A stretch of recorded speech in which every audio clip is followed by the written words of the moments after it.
O livro de Gênesis é o primeiro livro da Bíblia e a sua história se divide em duas partes principais. Os capítulos de 1 a 11 contam a história de Deus e do mundo inteiro.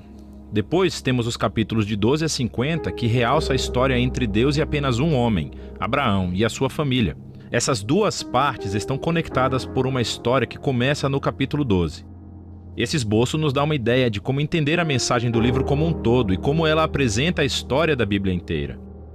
O livro começa com Deus tomando a desordem e a escuridão descritas na segunda frase da Bíblia.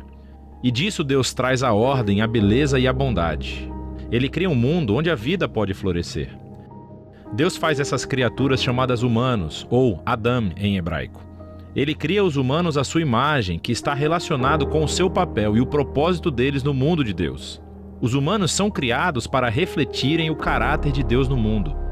Eles são nomeados como representantes de Deus para governar o seu mundo em seu nome, o que, nesse contexto, significa aproveitar todo o seu potencial, cuidar dele e torná-lo num lugar onde ainda mais vida possa florescer. Deus abençoa os humanos.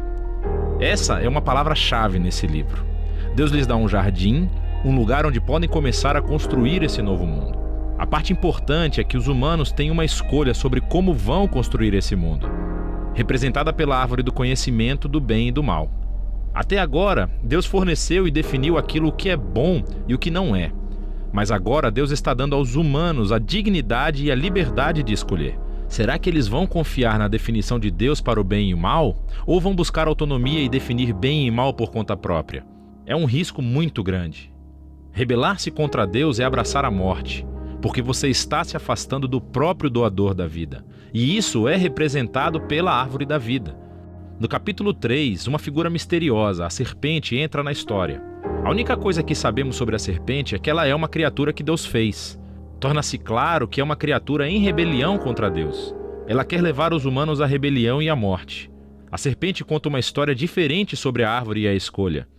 Ela diz que buscar conhecimento sobre o bem e o mal não trará a morte, mas sim irá garantir a vida e se tornarão como Deus. Agora, isso é uma ironia trágica porque sabemos que os humanos já são como Deus. Foram feitos para refletir a imagem de Deus. Em vez de confiar em Deus, os humanos buscam a própria autonomia. Eles escolhem o conhecimento do bem e do mal para si e, instantaneamente, toda a história fica fora de controle. A primeira perda acontece nas relações humanas. E, de repente, o homem e a mulher entendem o quão são vulneráveis. Eles não podem nem confiar um no outro. Eles fazem roupas e se escondem um do outro. A segunda perda acontece na intimidade entre Deus e os humanos. Eles correm e se escondem de Deus.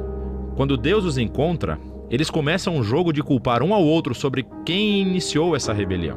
E nesse momento a história para. Há uma série de poemas curtos nos quais Deus declara, primeiro para a serpente e depois para os humanos, as consequências trágicas dos seus atos.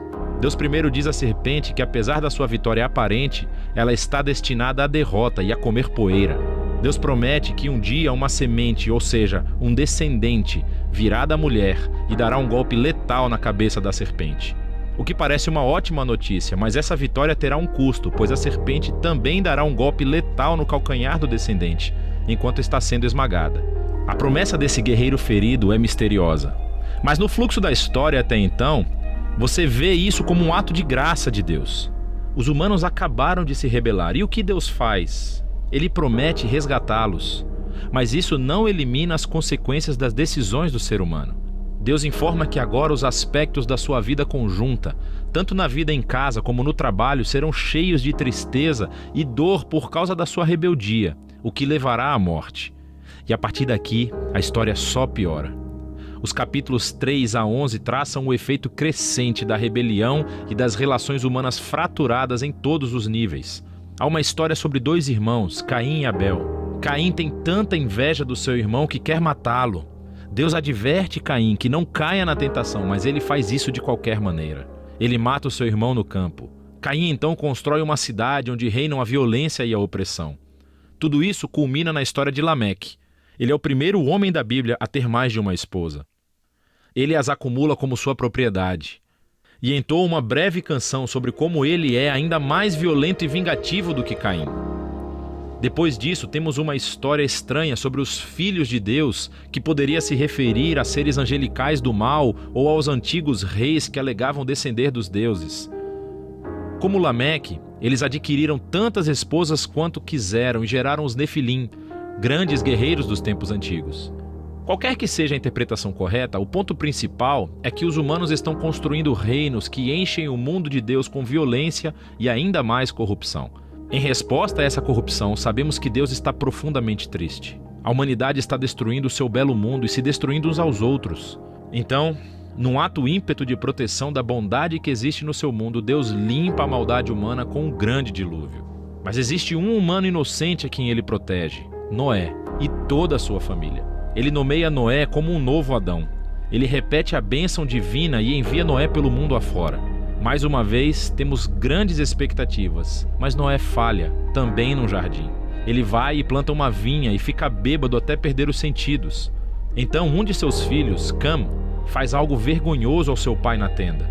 Aqui temos o nosso novo Adão, nu e envergonhado, justamente como o primeiro. E novamente tudo piora. O que leva à fundação da cidade da Babilônia. As pessoas da antiga Mesopotâmia se reúnem em torno de uma nova tecnologia, o tijolo. Elas podem construir cidades e torres mais altas, bem mais rápido do que qualquer outro povo. Eles querem construir um novo tipo de torre que chegue até os deuses para tornar os seus nomes famosos. É uma imagem da rebelião e arrogância humana. É a rebelião do jardim, dessa vez amplificada. Deus humilha o seu orgulho e os dispersa.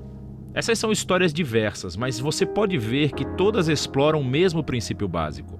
Deus continua dando aos humanos a chance de fazer a coisa certa com o seu mundo, e os humanos continuam a destruí-lo.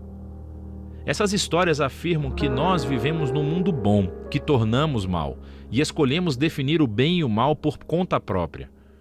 Todos nós contribuímos para esse mundo de relacionamentos rompidos, levado ao conflito e à violência e, finalmente, à morte.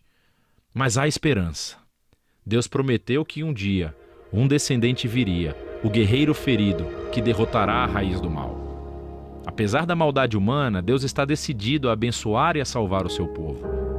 Então a grande questão é, claro, o que Deus vai fazer? E a próxima história é o elo onde encontramos a resposta. Mas por enquanto, é disso que tratam os capítulos de 1 a 11 do livro de Gênesis.